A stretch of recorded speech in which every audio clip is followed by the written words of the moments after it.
J'aimerais prendre le titre même de ce colloque, politique de topographie, et laquelle qui nous avait été soumis comme un signe, un symptôme d'une mutation essentielle, et qui est certainement irréversible, qui est survenue dans le champ des récits de soi depuis les années 80, et dont parlait Julien à l'instant. Dans un article consacré aux raisons de la relative indifférence de la critique universitaire à l'égard des anti-mémoires de Malraux, Michel Murat avait souligné le rôle joué par la restructuration de la critique des récits de soi autour du pacte autobiographique, à la fois parce que c'était la condition pour que l'autographie soit reconnue en tant que quatrième genre, dans le canon de la littérature restreinte, au détriment d'un genre comme celui des mémoires, qui a été soumis à une espèce de processus accéléré d'anachronisation, mais également parce que le critère d'identification de ce nouvel archigenre, qui subsume désormais pour nous toutes les autres formes à la première personne, était d'ordre moins poétique, véritablement, que d'ordre éthique. Le pacte suppose l'obligation de dire toute la vérité et place au centre des préoccupations, et donc reforme une espèce de corpus légitime, au centre des préoccupations un nœud éthico-psychosexuel, je cite Michel Murat, où la morale, la conscience et le désir s'enchevêtrent. Je termine cette citation de Michel Murat. De cette définition se dégage un bon corpus, bon entre guillemets, susceptible d'être décliné selon trois variables structurales: la confession, de Rousseau à Gilles, la construction de soi, Sartre, la règle et le jeu, Léris. Donc la promotion de ces critères d'identification excluait d'emblée une œuvre comme le Miroir des Limbes, dont les anti-mémoires sont la première partie et le premier volume, qui est indifférente aussi bien à la division fiction-non-fiction qu'à ce que Malraux nommait les misérables petits tas de secrets. Or, ce diagnostic vaut bien au-delà de Malraux. Je vais prendre le cas anglo-saxon qui illustre notamment la vaste synthèse qui avait été dirigée, très intéressante en 2001, par Margareta Joly, qui s'intitulait Encyclopédie of Black Writing. On y voit parfaitement à l'œuvre l'espèce de bouleversement générique dont je parle, qui a été provoqué par la vague depuis les années 80, des études culturelles identitaires, des approches identitaires, ce qui est Women's Gay, Lesbian, African American, Post-colonial Studies. Cette redistribution du champ théorique anglo-saxon n'a pas seulement fait émerger de nouveaux corpus de textes, et par conséquent occulter d'autres corpus de textes, c'est ça qui m'intéresse, c'est le phénomène d'occultation qui en résulte. Elle a surtout accentué le renversement de la hiérarchie des genres à la première personne. Je prends comme exemple la catégorie de Memos, qui est analysée par Hélène Bus dans le second tome de cette encyclopédie of Writing. Cette catégorie, n'est sauvée qu'in extremis, parce qu'a priori, on pourrait se demander quel intérêt on aurait de s'intéresser à un genre aussi officiel et aussi nettement tourné du côté de l'histoire. Donc elle n'est sauvée qu'in extremis, à condition que cette catégorie soit soumise à la nouvelle grille de lecture, gender, class, race et sexual orientation, en sorte qui domine très nettement les écrits de femmes, alors que les mémoires étaient traditionnellement masculins, dans la lignée d'un programme de recherche qu'Hélène Bus a elle-même contribué à fixer dans ses différents travaux. Alors, ce dont témoigne cette formule autobiographie politique qui est ici utilisée, c'est qu'une mutation tout aussi importante s'est produite dans la sphère française et francophone, d'une manière très différente. La dynamique a résulté témoin de ces approches identitaires appliquées en France avec un certain retard. On sait que les sciences sociales elles-mêmes, ethnologie, histoire, sociologie, et c'est la lente constitution des récits de vie en un véritable genre, la redécouverte des anonymes, cette histoire des modalités ou des infâmes sous l'influence de Foucault, ou encore la sociologie de l'influence bourdieusienne, bien sûr, qui a eu pour effet de transformer les principaux marqueurs identitaires, race, sexe, classe sociale, en facteurs proprement politiques. Comme cela, c'était fait dans le monde anglo-saxon, mais selon une autre logique. Or, c'est cette politisation des identités qui rend compte d'une partie non négligeable aujourd'hui des œuvres publiées depuis les années 80. Et c'est un processus qui se poursuivra certainement dans les décennies à venir. Alors, je m'interroge toutefois sur le risque qu'il y a à embrasser sans distance critique cette grille de lecture contemporaine.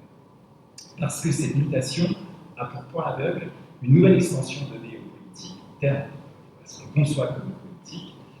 dont le sens est différent du sens qu'on lui donnait auparavant et qu'on donnait auparavant à ce terme. Et il y a fort à parier qu'il s'agisse là moins d'un élargissement de cette notion de politique que d'un déplacement qui occulte de ce fait d'anciennes conceptions de politique ou place de sujet dans l'histoire. Et il faut historiciser les changements induits par ce déplacement conceptuel. On risque de rester aveugle aux coûts théoriques de la libération et surtout aux corpus qui sont voués peu à peu à décliner, voire à disparaître, faute de correspondre aux critères d'identification et d'évaluation qui sont désormais en vigueur.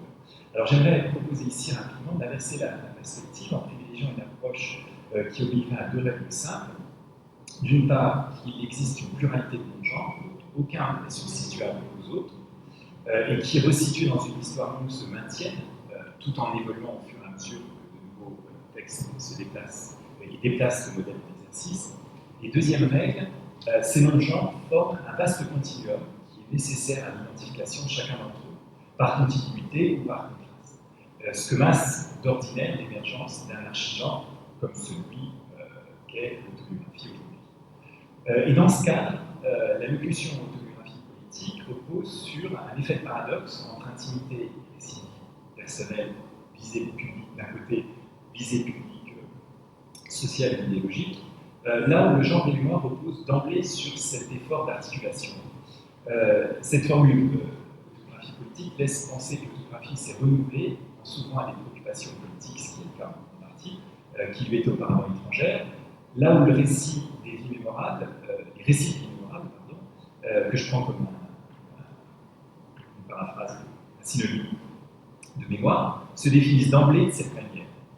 Et les mémoires de Beauvoir, d'Althusser, de Wiesel, de Debré, ou plus récemment ceux de Lanzmann, de Cordier, de Pingot, offrent, par exemple, assez probant de cette articulation entre sphère intime et cadre politique.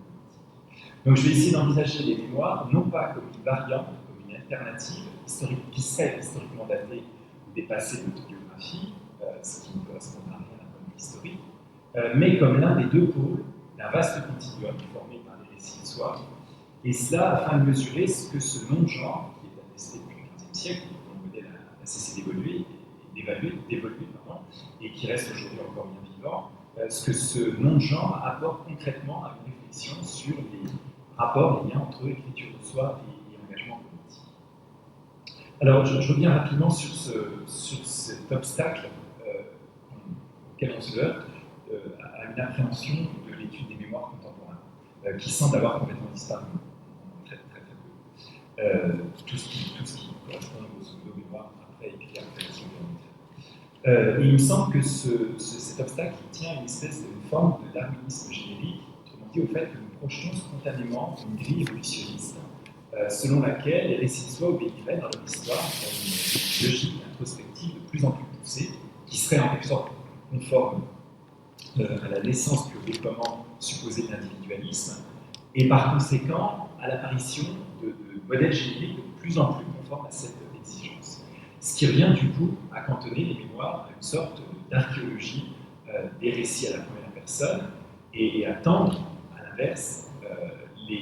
l'ensemble des autres écrits à la première personne vers l'avènement de l'autobiographie, spirituelle, puis vers ensuite toutes les formes postmodernes censées lui succéder, comme l'autofiction ou d'autres. Or, il me semble qu'il s'agit d'échapper à cette espèce d'évolutionnisme sous-jacent qui est obsédé par l'apparition de nouvelles formes contemporaines, et ça parce qu'aucune forme d'autonarration n'est pensable isolément, selon des lois qui nous protègent. C'est-à-dire qu'on peut penser les récits de soi en faisant coexister mémoires, chroniques, journaux, souvenirs, autobiographies, témoignages, qui appartiennent à un vaste continuum qui est soumis à une incessante dynamique de rivalité et d'influence réciproque. Et il en résulte une sorte d'interaction continuelle entre ces différentes modalités d'autonarration. Et tenir compte de cette interaction revient à délaisser une réflexion qui serait purement taxonomique pour s'attacher, et c'est ce que Schaeffer proposait de faire, aux modulations génériques, autrement dit aux variations observables dans un ensemble constitué en réseau. Alors c'est un conseil bien sûr qui vaut pour tous les domaines, ça vaut pour la fiction en prose, mais qui s'avère, me semble-t-il, d'autant plus indispensable dans le cas des récits de soi, qui sont trop souvent réduits à l'autobiographie, devenue l'archigenre, parce que les récits de soi forment un tout qui échappe aux régulations que le milieu littéraire impose d'ordinaire au genre. C'est-à-dire que la fiction, la poésie, le théâtre, pour ces genres-là, les écrivains ou les critiques légifèrent directement, ça a été le cas pour le théâtre au XVIIe siècle, ou indirectement, en influençant, régulant l'identité, la hiérarchie des genres, par toutes sortes de discours d'accompagnement qui vont du simple paratexte jusqu'à l'essai. C'était le cas du roman au XIXe, XXe siècle. Alors que le domaine des récits de soi échappe en grande partie à la sphère littéraire, du fait de la canonisation, au sens restreint du terme, et est avant tout soumis à des variations complexes de pratiques sociales de tolération, qui sont moins facilement régulables. C'est pourquoi il me semble intéressant de repérer à l'intérieur de l'excès de soi des postures génériques. Posture, c'est le terme qu'on voit méso. Il faut entendre par là à la fois des conditions sociales, pratiques et sociales, dont pas un individu qui entend raconter son existence, un positionnement par rapport au modèle disponible, qui peut reconduire facilement ou au contraire qui peut se démarquer, et puis l'image de soi qui vit à travers son récit et qui lui confère ce que l'on pourrait nommer une certaine confiance. Alors l'exercice de cette posture est particulièrement évident dans le cas des mémoires, c'est important, puisque c'est un genre qui implique que l'auteur dispose d'un certain capital du fait des fonctions qu'il a exercées, des actions qu'il a pu accomplir, ou la notoriété symbolique qui était la sienne. Du fait aussi que cet individu s'inscrit dans la continuité d'une tradition multiséculaire, il peut aussi bien sacrifier au topoi des vies mémorables, au contraire, même si c'est plus rare, déjouer les attentes du public, c'est ce qu'on a fait pour les anti-mémoires, et surtout du fait qu'il adopte dans son récit une attitude à laquelle vont être liées des valeurs clés de son entreprise de justification. Tout récit mémorial étant en partie ce type d'entreprise de justification. Et la principale valeur, c'est la fidélité, qui est la valeur politique par excellence. Puisque là où l'autobiographe s'astreint à une exigence de sincérité, le mémorialiste s'efforce, lui, de corriger les réputations préalables à son récit, en adoptant un jeu assez complexe de tension et de superposition progressive entre le sujet remémoré, aux différentes étapes de sa vie, et l'instance mémoriale qui gère la mise en scène du récit, de manière à convaincre, c'est le but du mémorialiste, de l'extrême cohérence de son parcours.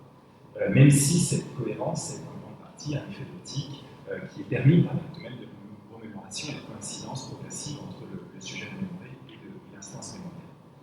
Alors, quelle que soit l'infinie diversité des œuvres considérées, des stratégies que chacune d'entre elles déploie pour transgresser les formes établies, ces œuvres subissent la loi du genre, ce que l'État appelle la loi du genre. Dans le cas des récits de soi, cette loi tient notamment à certaines conditions qui en ordonnent l'exercice. Et l'une de ces conditions semble fondamentale, c'est que contrairement à l'autobiographe ou à l'auteur d'un journal intime, le mémorialiste ne trouve pas en lui-même la justification de son geste, au sens où il n'accède pas à des sphères cachées de son identité afin de montrer, c'est la formule de Rousseau, à ses semblables à l'œuvre dans toute sa vérité, toute la vérité. Et contrairement aux témoignages, le mémorialiste ne peut pas avancer, même si les événements auxquels il a pu être confronté ont été exceptionnels comme dans le cas de la guerre, il ne peut pas avancer que ces événements lui imposeraient pas, contraindraient.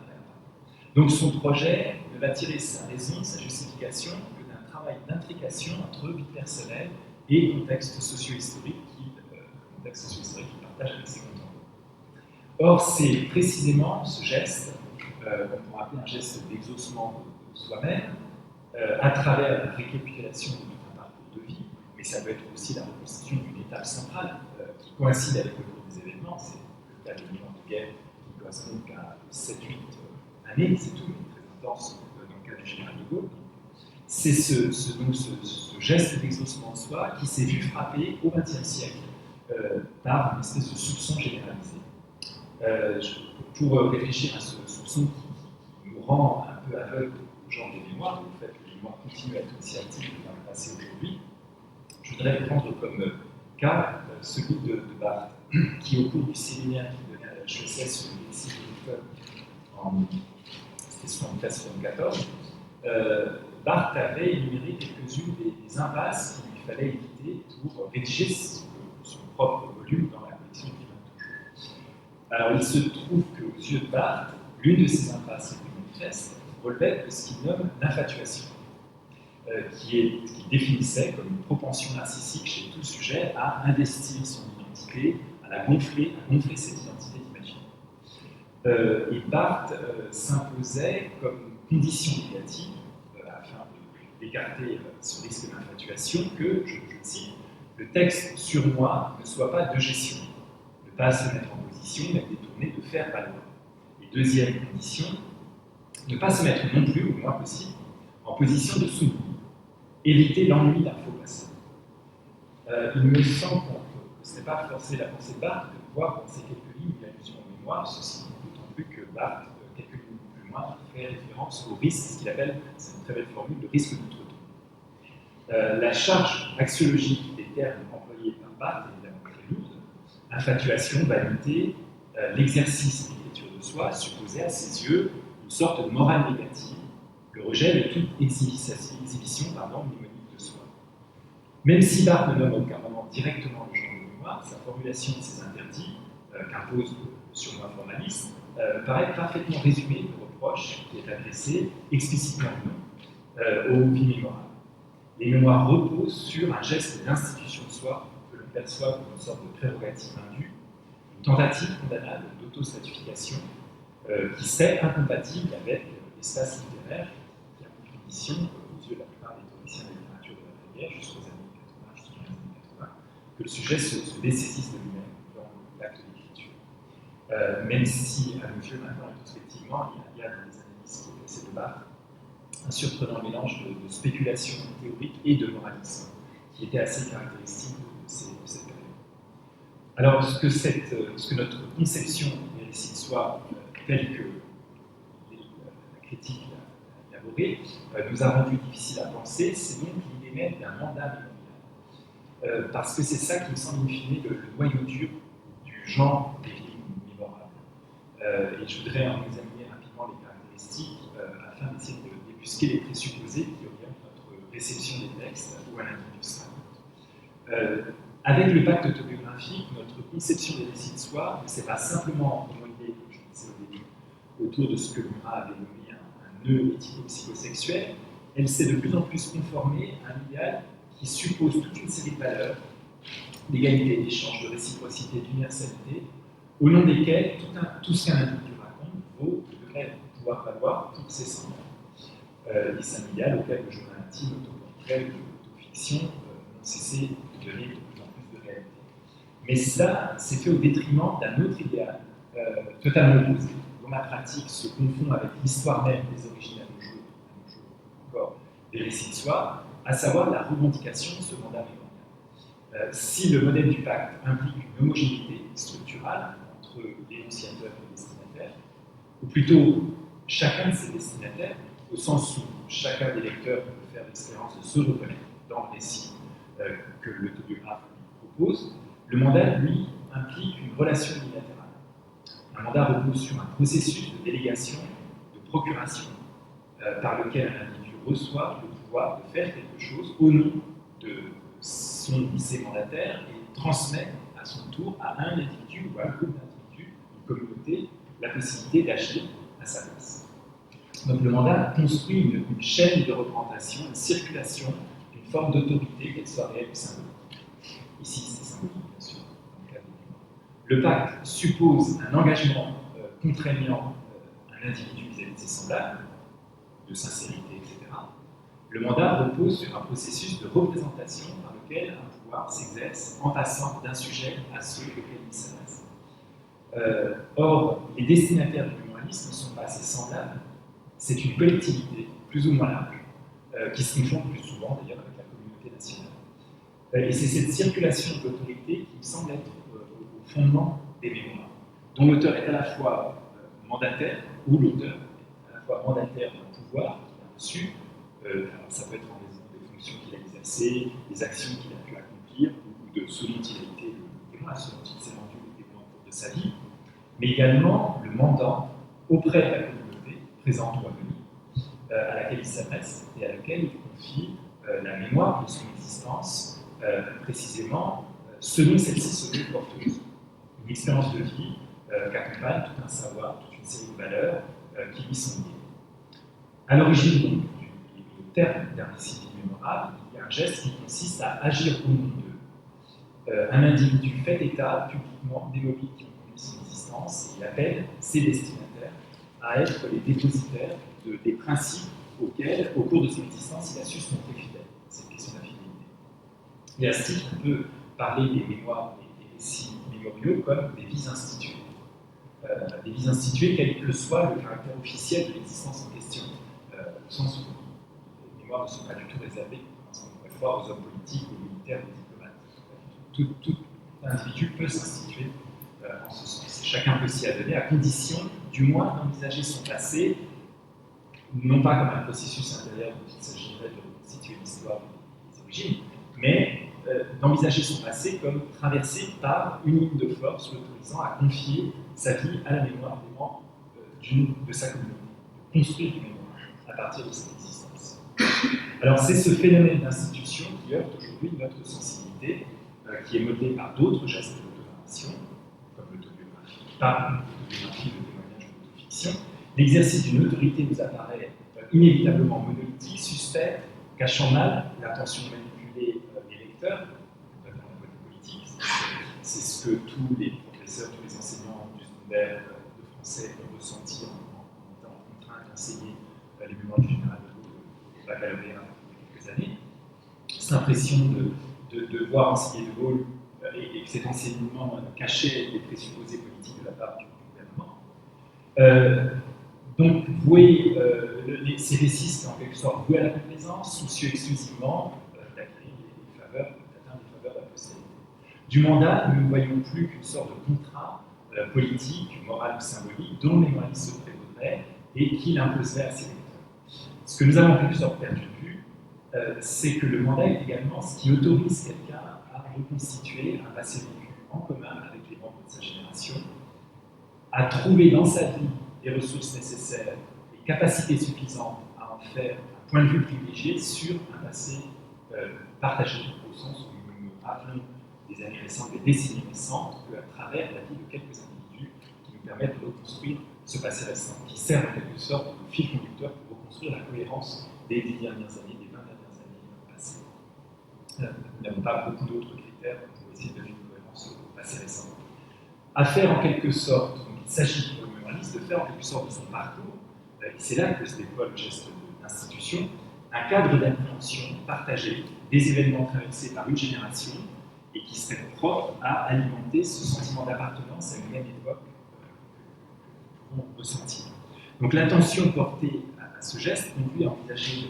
les mémoires d'une toute autre manière, à y déceler l'élaboration d'un mémorable. Les mémoires pourraient se définir comme un récit où un individu se raconte dans sa condition historique, où il vise moins la connaissance de soi que l'accord de ses contemporains ou de ses successeurs sur la représentativité historique et sur la rectitude d'un parcours de vie. Du coup, l'enjeu véritable des mémoires tient à ce travail d'articulation entre deux lignes temporelles singulières et historiques. Si les événements qui ont été vécus en commun offrent un contexte dont les repères sont connus, et servent de support à la reconstitution d'une vie, celle-ci en retour vaut comme perspective pour donner sens à ce qui a été vécu par les membres d'une communauté, c'est-à-dire une vie qui représenterait, qui offrirait d'innombrables ressources de configuration. Parce que c'est à l'échelle d'un parcours de vie qu'il est possible de faire apparaître la physionomie d'une époque. C'est-à-dire que les circonstances, par exemple, d'une entrée dans l'existence, dans la politique, les choix effectués à des moments déterminants d'une vie, les prises de position assumées par la suite, les bifurcations que chacun peut opérer à un moment ou à un autre dans sa vie, les circonstances mêmes qui apparaissent les contradictions mêmes qui apparaissent chez une même personne, tous ces éléments se mêlent dans une existence des circonstances, des décisions, des valeurs, représentent des sortes de carrefours, d'embranchements qui, entrecroisés au cours des événements, permettent d'en éclairer le sens, de construire la physionomie de cette époque pour les lecteurs des vies mémorables. C'est de l'articulation entre ces points d'attache, les modulations d'une existence d'un côté et le contexte d'une époque, c'est de cela que résultent les faits de synthèse plus ou moins évidemment. Évidemment, ça peut être un échec total, selon l'exemplarité dont l'auteur s'est fait preuve à travers son récit. Transmettre un mémorable exige donc de créer une forme d'accord sur la représentativité d'une vie et ensuite à élargir celle-ci aux dimensions d'un passé qui est à la fois subi mais aussi continuellement dépassé à la faveur des choix qui ont été opérés à tel ou tel moment de sa vie. Ou même en l'absence de tout choix, on va avoir subi totalement cette époque.